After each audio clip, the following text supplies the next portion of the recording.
This video series is a collaboration between Hellmouth Magazine and Open Arts Knoxville. Open Arts was started as an arts advocacy group, and now we still meet, but we do it very much as a social thing, and we check out First Friday together. The core members are Rachel Coyle, myself, Josh Collins, Olivia Licht, as well as Jaleria Rivera. That's a quality tiara, too. That's a quality. Wait, where's my camera? It's my birthday. All right. Come on, it looks good. It looks good? No, it does. The first show of the evening was at Lilienthal Gallery for Her. This show contained some impressive artists, modern and contemporary. One of the first pieces that you might notice, it's some life-size cutout or depictions of women by Denise Stewart Sanabria. It was fantastic to be able to see Judy Chicago's work in person, especially amongst so many local artists. Lilienthal has the basement area. Some fantastic pieces were down here, including another piece by Lakeisha Lee, a local favorite. I love you, Lakeisha. These works by Lakeisha were a standout for us at this show. How did the show feel for as far as the concept for you? You read through it. Yeah. I'll be real, I had to look up what the waves meant. Okay, so look this way. I had to look up what the waves meant because I don't connect my feminism to the academic lens of like these different waves. And you have a more like opaque title like Her. A lot of black women weren't even connected to their femininity, weren't connected to the like women's rights movement. And the fact that like the only artist that I officially connected with was Lakeisha, which was like textiles. I was like, oh, I want to see more of that. But I'm also a lover of textiles, so that's also my personal opinion.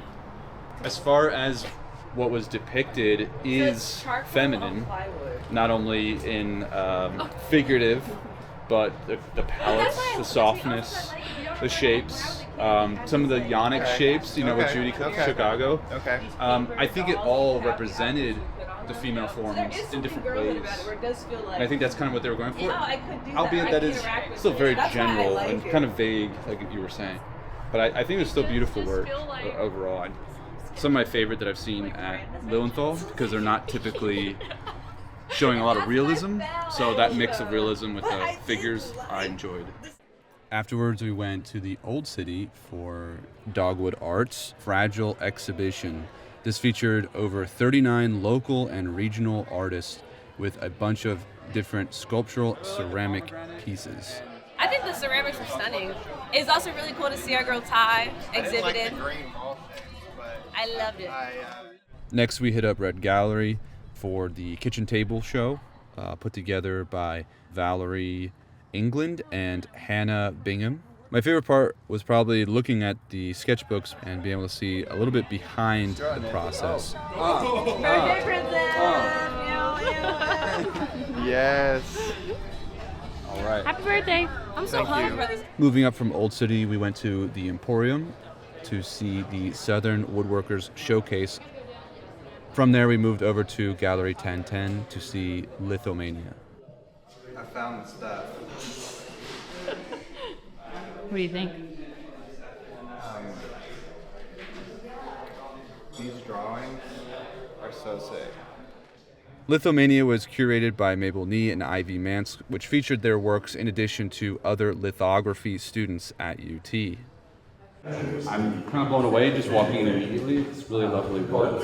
What brought you to the study and the practice of lithography? I think that stone lithography really offers the sensation of drawing with graphite and Bristol, but you're able to duplicate it and print, and then it becomes a whole technical process that's very involved.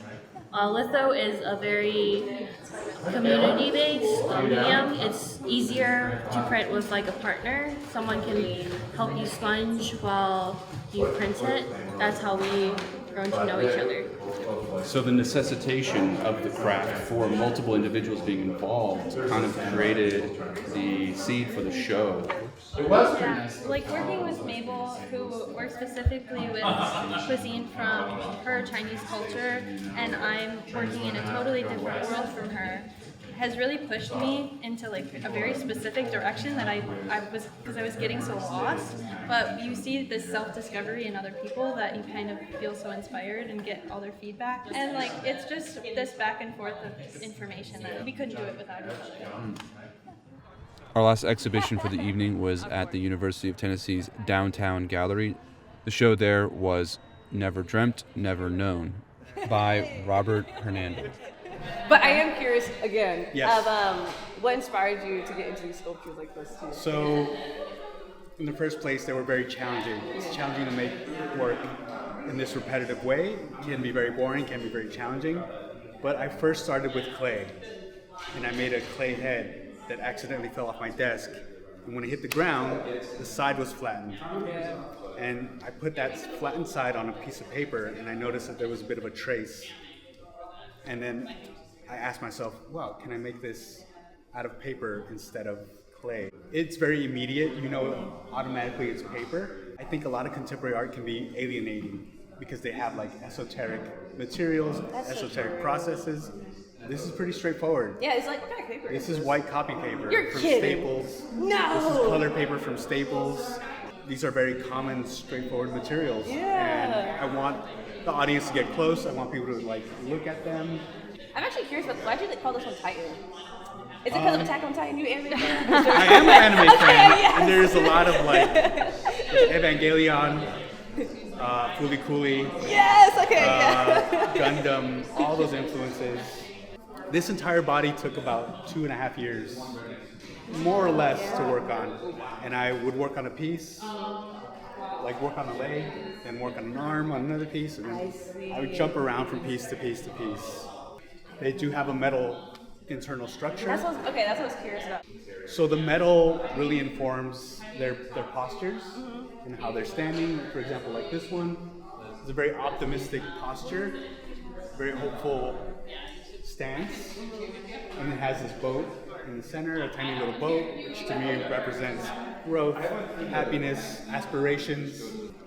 It was a different style that we haven't seen. Right. I've never seen a paper sculpture before, and I think Yeah. that's what I want. Like, I don't want to see like an outside person who's doing more was contemporary different. art. Yeah. Yeah. It wasn't. And he was also so eager to tell the story. Yes, Yeah, that and was there, huge. Yeah. like there was a lot of thought that went into the pieces, and like there was a whole backstory, and Right. like Yeah, that story was awesome. He went to a different location to revere like the material that he Yeah. works with. But the fact that it was paper that is easily accessible and it's rooted in sustainability of him like reusing his materials, his old paintings, and he create works like that, Yeah. that's inspirational. Yeah. Yeah, very cool. Yeah, Robert, you're dope. We love Robert. keep working. Come back to Knoxville. Yes.